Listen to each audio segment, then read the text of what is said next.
gani Mwanakeo TV? Kama ni mara yako ya kwanza, tafadhali subscribe na turn on notification. Karibu katika ulimwengu wa siasa. Jina langu ni Dwakeo TV.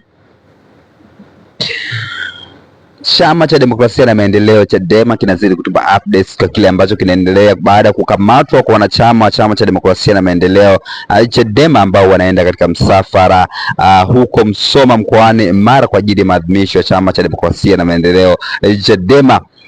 Wanachama wa Chama cha Demokrasia na Maendeleo waliokamatwa katika mkoa wa Pwani na kuwekwa katika kituo cha polisi cha Mlandizi hatimaye wameweza kukataa amrisho hilo la jeshi la polisi kwa sababu zifuatazo, na nukuu chapisho la Chama cha Demokrasia na Maendeleo Chadema, na nukuu: updates, jeshi la polisi linawatuhumu kwa makosa matatu. Moja, linawatuhumu kwa kudai katazo la jeshi. Namba mbili,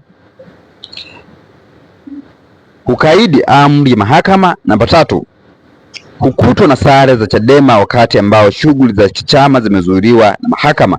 Jeshi hilo linawataka kuandika maelezo kisha kurudi Dar es Salaam. BAWACHA wamekataa kuandika maelezo mpaka wanasheria wao watakapofika hapo.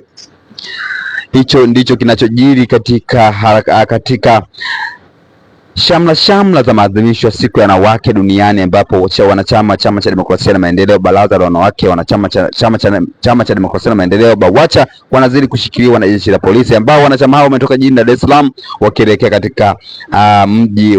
katika mkoa wa Mara, Msoma pale.